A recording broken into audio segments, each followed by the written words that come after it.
사랑하는 성도 여러분, 우리는 비유의 말씀을 보면서 오늘 가장 우리에게 와닿는 어떤 면에서 이해가 되는, 지금까지 왠지 모르게 이 천국의 비밀이 미스터리, 마치 수수께끼처럼 와닿은 부분도 많이 있지만, 오늘 본문의 이 보화의 진주의 비유는 조금만 우리가 상식이 있는 사람이라면 금방 이해할 수 있는 그런 비유인 것을 알게 됩니다.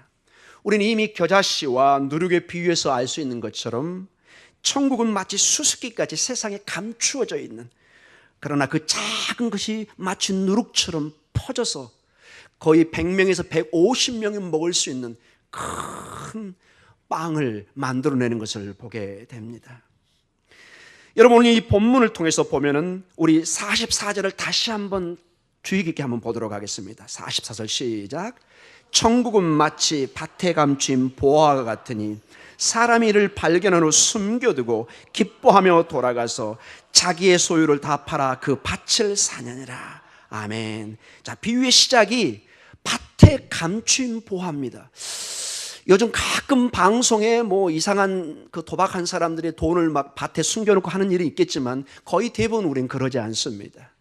우리는 대개 은행이라든지 어떤 자기의 사물함에 어떤 넣어서 자기의 보화나 소중한 것을 간직합니다.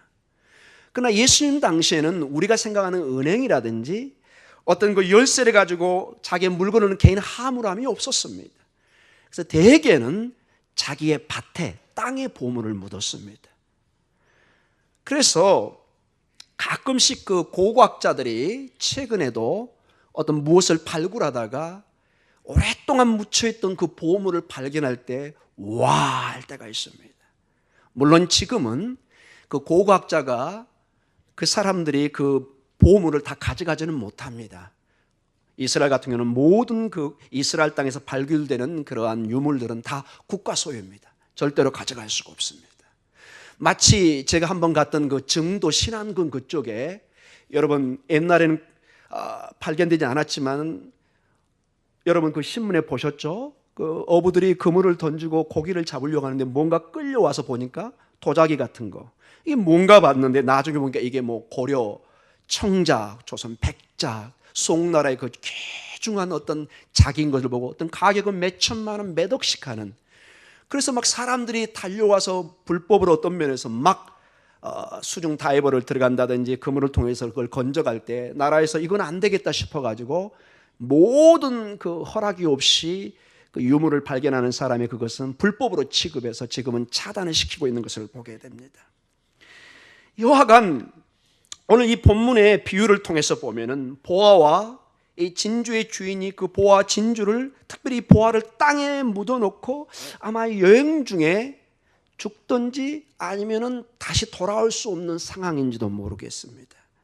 그래서 그 보화가 땅에 계속 주인 없이 묻혀 있다가 우연히 발견됩니다. 그래서 대부분의 그 당시 사회적 인식은 이런 땅에 묻힌 보화를 발견하는 것은 큰 행운, 마치 우리가 수십억, 수백억의 로또에 당첨되는 것처럼 큰 행운으로 여겼습니다. 그런데 문제는 뭐냐? 이 숨겨진 보화를 발견한 사람이 법적으로 정당하게 그것을 소유할 수 있냐 이거죠. 왜냐? 여기서 보면은 자기의 전 재산을 팔아서 이 밭을 샀다는 것은 이 사람이 밭 주인이 아니라 소장농이라는 뜻입니다. 밭 주인이 아니에요. 그런데 우연히 농사를 지다가 땅을 파다가 거기에 어마어마한 보물을 발견한 것이죠. 상상할 수 없는 보물이 나온 것입니다. 자, 누구의 소유일까요, 여러분? 발견한 사람이 그냥 무조건 갖는 것입니까? 우리는 그 당시의 법을 한번 살펴봐야 됩니다. 자료를 살펴보니까 그 당시 로마와 유대법에서는 보물을 땅에 묻어둔 그 주인이 나타나기 전에는 그 밭의 주인이 그 보물의 주인입니다. 아무리 내가 발견해서 이건 내가 발견한 겁니다, 이건 내 겁니다, No. 그 밭 주인이, 원 소유자가 그 보물을 소유하게 되어 있습니다. 자, 오늘 이 발견한 사람은 그렇게 바보가 아닙니다. 어떻게 이 보물을 취하기 위해서 행동을 취하는가? 우리 44절을 다시 한번 보도록 하겠습니다. 44절입니다. 천국은 마치 밭에 감춘 보화 같으니 사람이 이를 발견한 후 숨겨두고 기뻐하며 돌아가서 자기의 소유를 다 팔아 그 밭을 사느니라. 아멘. 자, 이미 제가 로마와 유대법을 알려줬습니다. 여러분은 어떻게 하시겠습니까? 여러분이 농사를 짓는다고 한번 생각해 보십시오. 기농을 했다고 생각해 보십시오. 근데 큰 보화가 발견됐습니다. 어떻게 하실까요? 아싸, 이건 내 거구나. 소작농인데 이제 빌려서 하는데 여러분이 만약에 그걸 제 밭을 터뜨려 버리면은 그 주인은 잘 됐구나. 적당히 발견한 가가 수고비 주고 그 모든 소유는 누구께 된다고요? 땅의 주인께로 돌아가는 것입니다. 자, 방법은 뭘까요? 이 비밀스러운 보화를 발견했습니다. 어마어마한 가치를 가진. 여러분은 어떻게 하실까요? 여러분은 너무나 순진하고 돈에 욕심이 없고 너무나 경건한 사람이기 때문에 이걸 내가 어떻게 가질 수 있을까? 주인에게 돌려줘야 되겠지. 이럴 수도 있지만 여기 이 비유는 그게 아닙니다. 여러분, 이거는 법적으로 내가 정당하게 가질 수 있는 방법이 있습니다. 어떻게 하죠? 이 밭을 내가 소유하면 되는 것입니다. 어차피 그 밭 주인도 이 보물의 원래 소유주가 아니었습니다. 여기 오늘 보니까 땅에 그 보화를 숨겨 놓습니다.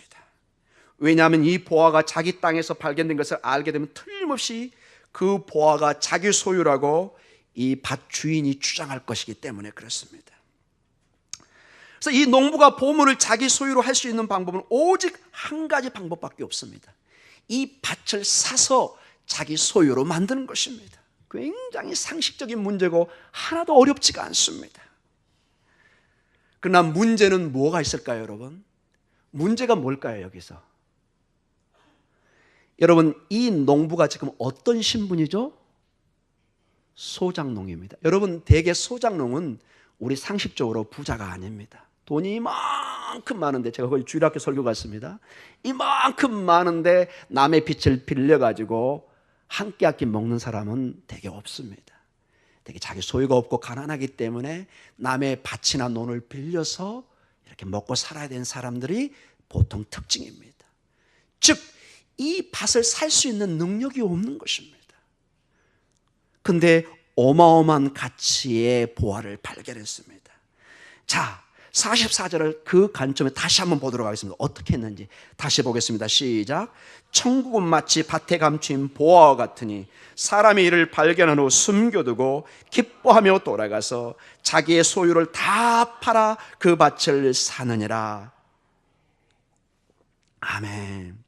오늘 여기 보면은 비록 그가 가난해서 이것을 당장 살 수는 없지만 방법을 동원하는데 모든 걸 다 동원합니다. 한마디로 빚을 내서라도 이걸 살 가치를 느끼는 것입니다. 내가 예를 들어서 이 밭을 살 때 10억이 걸린다. 근데 그 보화의 가치가 예를 들어서 얼마로 올릴까요, 여러분? 100억? 너무 약할까요? 1000억 올릴까요? 예. 이 보화의 가치가 100억이라고 생각한다고 보십시오. 여러분, 10억과 100억은 이런 상식적으로 비교가 안 돼요. 10배의 차이입니다. 여러분은 어떻게 하시겠어요? 빚을 내겠습니까? 안 내겠습니까? 제가 괜한 질문을 했죠? 여러분은 너무 착하셔서 너무 착하셔가지고 여러분 상식적으로 조금만 이해가 되는 사람이면 당연히 이거는 모든 걸 다 팔아서라도 이 보화를 취해야 되는 것입니다. 여기서는 어떤 윤리를 주님이 말씀하지 않습니다. 이 가치에 얼마나 내가 집중하고 있는가를 보여주고 있습니다. 이 농부는 가장 현명한 투자를 합니다. 이것을 반드시 내 것으로 만들어야 돼. 왜냐? 그 누구도 이건 알지 못하거든요. 나만 그 보물을 알고 있습니다. 어떻게 해야 될까요? 이 농부는 여러분과 저도 알다시피 뛸 듯이 기뻐하면서 슬퍼한가요? 이거 괜히 발견했네. 이게 아닙니다, 여러분. 이 원어에 보면 가라 막 기뻐가지고 우와 이게 뭐지? 너무 기뻐서 모든 걸 희생해서 이 밭을 삽니다. 왜냐하면 이 농부는 이 땅에 묻힌 보화가 그가 가진 모든 재산보다 훨씬 큰 값어치가 있다는 것을 알고 있기 때문에 그렇습니다. 이건 당연한 상식적인 반응입니다. 여기서 이 비유의 가르침은 명확합니다. 이 비유가 지금 무엇을 풀기 위해서 하나님께서 예를 든 거죠? 천국입니다. 천국, 하나님의 나라. 하나님 나라, 천국의 가치가 절대적인 가치를 가지고 있다는 것입니다. 모든 걸 희생하고 팔아서라도 그것을 취해야 되는 가치를 가지고 있는 것을 말씀해 주고 있습니다. 주변의 모든 것을 다 팔아서 살 만큼 그 가치를 지니고 있다는 것입니다. 그래서 어떤 면에서는 여러분, 이 비유는 굉장한 우리에게 급진적인 제자도를 요구합니다. 천국의 비교할 수 없는 가치를 우리가 알고 그것에 바로 반응을 하라는 것입니다. 그런데 놀랍게도 여러분, 이 천국에 반응하는 사람은 극히 소수입니다. 안에 있는 사람, 제자들만이 그 가치를 보고 모든 걸 희생해서 그 보화를 얻으려고 합니다. 여러분은 어떻게 하시겠습니까? 오늘 비유가 여러분에게 질문을 도전을 하고 있습니다. 자, 아직도 확신이 없다면 두 번째 비유로 주님께서 말씀하십니다. 거의 비슷한 내용인데 보화의 종류만 달라집니다. 우리 45절을 같이 읽도록 하겠습니다. 같이 읽겠습니다. 또 천국은 마치 좋은 진주를 구하는 장사와 같으니. 자, 여기서 또, 즉 앞선 밭에 묻힌 보화와의 어떤 중심 주제는 동일하다는 것입니다. 그러나 보화의 종류만 다르지 동일한 주제를 강조하고 있다는 것을 또 이렇게 얘기합니다. 앞선 비유는 가난한 농사꾼, 소작농을 예로 들었습니다. 여기서는 좋은 진주, 즉 그것을 사고 파는 장사꾼의 모습으로 조금 내용을 달리해서 비유를 설명하고 있습니다. 이 장사꾼은 정말 값어치 있는 진주를 찾고 있습니다. 46절에 이런 식으로 내용이 계속되고 있습니다. 같이 읽도록 하겠습니다. 극히 값진 진주 하나를 발견하며 가서 자기의 소유를 다 팔아 그의 진주를 사느니라. 아멘. 여기서도 비슷한 게 그의 모든 소유를 다 팔아서 극히 값진 진주를 삽니다. 자, 이게 진주가 도대체 얼마길래 이렇게 모든 소유를 다 파는가? 자료를 조사해 보니까 진주는 고대사에서 가장 값진 보물 중에 하나였습니다. 쉽게 설명하겠습니다. 지금의 다이아몬드 같은 것입니다. 다이아몬드 같은 것. 여러분, 그 진주가 그 이스라엘 근방에 나는데 주로 홍해, 그 출애굽 과정에 있었던 그 바다에 나는 진주는 보통 진주입니다. 가격이 그냥 비싸긴 하지만 보통 우리가 얻을 수 있는 진주고, 그 다음에 인도양 그 주변에서 진주가 많이 나왔고, 특별히 값싼 진주는 프로시안 걸프라고 페르시아만 그 이란 그쪽에 있는 거기서 생산하는 진주는 가장 비싼 진주로 취급을 받았습니다. 제가 어떤 학자의 자료를 보니까 그 당시에 진주들의 값이 100만 불 가까이의 가치를 가지고 있다. 좀 과장될지 모르겠지만 100만 불이면 여러분 우리나라 돈으로 11억 정도 됩니다. 여러분. 이거는 여러분 어떤 사람이 쉽게 가질 수 있는 돈이 아닙니다. 즉 이 비유는 어마어마한 가치를 가진 진주라는 뜻입니다. 이 비유의 메시지도 동일하게 천국은 가치로 따질 수 없는 큰 그러한 가치를 가지고 있다는 것입니다.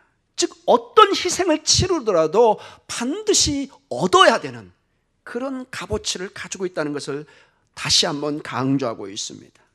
이 천국을 얻기 위해서 이 땅의 모든 것의 보화를 희생해야 함을 강조해 주고 있고, 그러나 이 모든 것을 희생하고도 얻을 만한 가치가 있다고 말씀해 주고 있습니다. 이러한 모습을 누가복음 14장 33절에 이렇게 주님의 제자들을 말씀하십니다. 같이 읽도록 하겠습니다. 이와 같이 너희 중에 누구든지 자기의 모든 소유를 버리지 아니하면 능히 내 제자가 되지 못하리라. 아멘.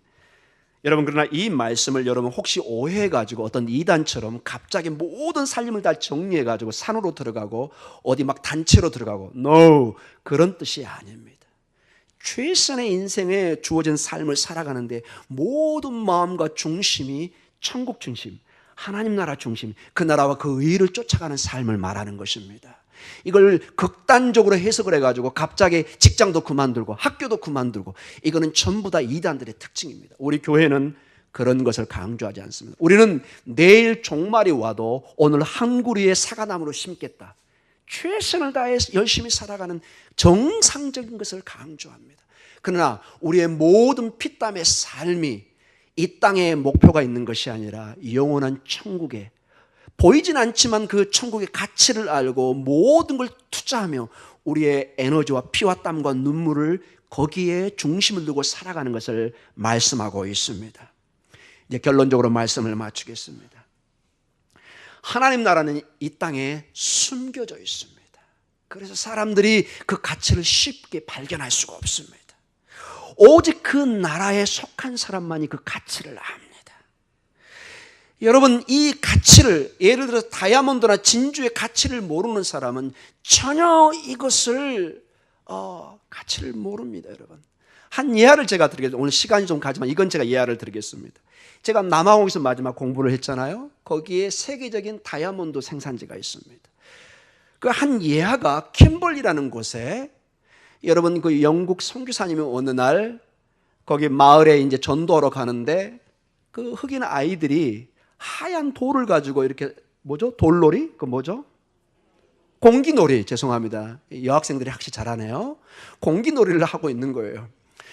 그래서 뭔가 하고 지나갔는데 하얀 돌들이, 이만한 것들이 이렇게 있는 거예요. 여러분, 영국서 왔고 그 당시 선교사님들은 다 배운 사람들이잖아요. 즉각적으로 그게 다이아몬드 원석인 것을 보는 거예요. 여러분, 정말로 이만한 것들이 그냥 깔려 있는 거예요. 그 아이들은 전혀 다이아몬드를 공기놀이 하는데 가치를 모르는 거예요. 선교사님이 즉각적으로, 이게 뭔가, 너네 이거 어디서 났니? 아저씨 저기 강가에 가면 막 많아요 이거. 여러분, 지금도 일부 남아공 그 지역에 바닷가는 아무도 못 들어갑니다. 거기는 수천 년 동안 강물이 흘리면서 이 다이아몬드가 바다로 쓸려가 가지고 지금도 다이아몬드를 이렇게 흡입기 있죠, 그걸로 쫙 해서 뽑아내면 다이아몬드가 올라옵니다. 그동안 지금도 아무도 몰랐던 거예요. 현대 과학이 지금이 와서 그 가치를 보는 것입니다. 마찬가지로 우리에게 하나님의 천국이 주어졌는데 이걸 모르는 사람은 마치 진주를 돼지 발 앞에 던지는 것과 동일한 것입니다. 사랑하는 성도 여러분, 비록 세상에 감추어진 것이지만 이 천국은 너무나 값지고 고귀해서 세상의 그 어떤 것으로도 비교할 수가 없습니다. 그래서 오늘 두 비유의 감춰진 보화와 값진 진주의 비유는 네 가지 단계로 어떻게 그 찾는 과정을 보여줍니다. 먼저 찾고 구하는 것입니다. 그리고 드디어 그 보화를 발견합니다. 그리고 반응의 모든 것을 포기합니다. 그리고 그것을 결국 어떻게 하죠? 포기한 이유가 그것을 삽니다. 내 것으로 만드는 것입니다. 이것은 마태복음 전체의 가르침의 핵심을 요약한 내용이나 마찬가지입니다. 사랑하는 성도 여러분, 천국은, 하나님의 나라는 구약의 모든 선지자와 모든 이스라엘 백성들이 오매불망 기다렸던 메시아를 통해서 올 그 나라, 그 나라를 기다렸던 그 나라가 지금 예수 그리스도를 통해서 너희 안에 임했다고 말씀하고 계십니다. 우리 안에 이 천국이 와 있습니다. 그러나 세상도 유대인들도 이것을 깨닫지 못합니다. 요한복음 1장에 보면은 빛이 이 땅에 왔는데 어둠이 그것을 깨닫지를 못합니다. 그런데 여러분, 이 빛은, 이 하나님의 나라는 모든 인류가 기다려왔던 바로 그 나라입니다. 여러분, 세상의 종교도 극락이니 어떤 새로운 모든 종교를 보면 어떤 이상향을, 유토피아를 다 생각합니다. 우리 기독교는 분명한 예수 그리스도를 통한 하나님의 나라 천국을 약속하고 있습니다. 이 비유를 통해서 우리에게 도전해 주는 것이 있습니다. 정말로 이 천국을 위해서는 즉각적인 급진적인 반응이 필요하다는 것입니다. 이 땅의 모든 걸 다 포기하고도 그것을 잡아야 되는 가치가 있는 것을 보여주고 있습니다. 왜냐? 이 세상의 그 무엇과도 이것은 비교할 수 없기 때문에 그렇습니다. 이 놀라운 선물을 얻기 위해서는 가감하게 던져버릴 것은 던져버릴 것을 요구하고 있습니다. 자, 그리고 두 번째 한 가지를 더 살펴보겠습니다. 자, 이것만 보면은 이 천국을 얻기 위해서 마치 모든 걸 희생하는 좀 부정적인 느낌이 많이 듭니다. 그래도 쉽지 않을 텐데. 오늘 이 본문에 한 가지 중요한 이 특징을 강조해 주고 있습니다. 우리 13장 44절을 다시 한번 읽어보도록 하겠습니다. 어떤 특징이 있는가? 같이 읽겠습니다. 시작. 천국은 마치 밭에 감추인 보화와 같으니 사람이 이를 발견한 후에 숨겨두고 어떻게 하죠? 기뻐하며 돌아가서 자기의 소유를 다 팔아 그 밭을 사느니라. 오, 어떡하지? 이게 아니라 우와! 너무너무 기뻐하는 거예요. 너무너무. 농부와 상인은 보화와 진주를 발견하고 그 넘치는 기쁨을 감추지를 못합니다. 그냥 막 잠을 못 자요. 그냥 잠을 자려고 하는데 막 심장이 벌렁벌렁 해가지고 잠을 못 자요. 여러분 그런 경험이 있으십니까? 그런 경험이 있기를 기도합니다. 하나님의 놀라운 축복이 주어져서 그냥 가슴이 벌렁거리면서 와, 하나님이 이런 축복을 우리 자녀에게, 우리 가정에 주시다니. 여러분 복음의 능력 안에 왜 그게 불가능합니까? 여러분 가능할 줄 믿습니다. 이 기쁨 카라라고 그럽니다. 카라. 이 기쁨이 모든 이 행동과 결단의 동기입니다. 여러분 우울함이나 희생이나 어떤 죽을 것 같은 얼굴이 찌그러지는 그런 것이 아니라 기쁨입니다. 그 가치를 알기 때문에 얼굴이 확 펴지면서 마음에 큰 기쁨이 있는 것을 보게 됩니다. 즉 농부와 상인은 정말로 미친 장사가 아니라 엄청난 이득을 볼 것을 명확하게 보고 있는 것입니다. 그래서 이 비유의 핵심은 무엇을 희생해야 되는가, 여기에 초점이 있는 것이 아니라 왜 그런 희생을 했는가, 왜 그런 결단을 했는가, 거기에 이유에 초점이 있는 것입니다. 여러분 이해하시겠습니까? 여러분 희생, 막 죽음, 막 십자가, 여기에 초점이 있는 것이 아니라 왜 그 농부와 상인이 그토록 모든 걸 다 팔아서 그것을 사야 되는 이유가 어디 있냐 이거죠. 이유가 기쁨이라는 것입니다. 어마어마한 가치를 발견한 그 사람의 기쁨. 여러분 기쁜 사람은 감추려고 해도 감춰지지가 않습니다. 예, 얼굴에 보입니다. 그냥 얼굴에 막 웃음이 막 넘쳐요. 그냥. 그래서 사람 적극적으로 묻습니다. 당신 뭐 좋은 일 있으세요? 뭔 일 있지? 우리 권사님 뭐 좋은 일 있으세요? 막 얼굴 감추는데 막 웃음이 막 넘치고 그냥 막 감사가 넘치고 어찌할 줄 모릅니다. 그냥 얼굴에 막 이게 떠오르기 시작합니다. 이런 축복이 임하기를 기도합니다. 아멘. 사랑하는 성도 여러분, 보화 진주를 발견한 기쁨입니다. 여러분 왜 천국의 그 기쁨을 우리는 누리지 못할까요? 딱 한 가지 이유 때문에 그렇습니다. 여러분 이게 지금은 잘 안 보이거든요. 그러니까 이게 내게 아닌 것처럼 보여요. 주님은 얘기합니다. 손을 펴라, 꼭 잡아라, 이게 너의 천국이란다. 믿음으로 꼭 잡으셔야 됩니다. 여러분 눈에 보이는 것만이 보물이 아닙니다. 진정한 보물은 눈에 보이질 않습니다. 이제 이 말씀으로 결론을 지면서 여러분에게 도전을 주기를 원합니다. 마태복음 11장 28절과 29절에 아주 특이한 표현이 나오고 오늘 비유와 아주 연결되는 말씀이 있습니다. 우리가 이미 봤던 말씀입니다. 마태복음 11장 28절에서 29절 말씀입니다. 같이 보겠습니다. 수고하고 무거운 짐진 자들아 다 내게로 오라. 내가 너희를 쉬게 하리라. 나는 마음이 온유하고 겸손하니 나의 멍에를 메고 내게 배우라. 그리하면 너희 마음이 쉼을 얻으리니. 아멘. 자, 먼저 28절입니다. 복음의 기쁨, 쉼이 있습니다. 먼저 28절 다시 한번 보겠습니다. 수고하고 무거운 짐진 자들아 다 내게로 오라. 내가 너희를 쉬게 하리라. 쉼, 안식, 기쁨이 있습니다. 큰 쉼이 있습니다. 먼저 주님은 우리를 큰 쉼으로, 기쁨으로 초대합니다. 이게 복음의 기쁨이고 오늘 보화를 발견한 기쁨입니다. 그리고 난 다음에 우리 주님이 말씀하십니다. 29절 다시 읽겠습니다. 나는 마음이 오냐고 겸손하니 나의 멍에를 메고 내게 배우라. 그리하면 너희 마음이 쉼을 얻으리라. 여기 이제 조금 좀 더 제자들을 얘기합니다. 이제 너희는 나의 자녀가 되었으니 이제 나와 함께 걸어가야 된다. 이거를 멍에라고 얘기합니다. 나의 멍에를 함께 지자. 그래야만이 너에게 진정한 쉼이 있을 것이다. 복음의 어떤 면에서 요구입니다. 희생입니다. 그러나 이게 주님이 함께 지고 가십니다. 이 보화를 발견한 기쁨으로 끝나면 안 된다는 것입니다. 이걸 취해줘. 내 것으로, 내 밭으로 삼아야만이 내 소유로 선언할 수가 있는 것입니다. 주님께서 제자도의 삶을 요구하십니다. 같이 멍에를 치자. 비록 지금은 십자가의 길이고 좁은 길이지만 반드시 상상할 수 없는 면류관이 너에게 기다리고 있을 것이다. 이것을 포기하지 말라는 것입니다. 사랑하는 성도 여러분, 이 하나님의 천국의 가치는 눈에 보이지는 않습니다. 그러나 주님은 말씀하십니다. 보지 않고 믿는 것이 복되다.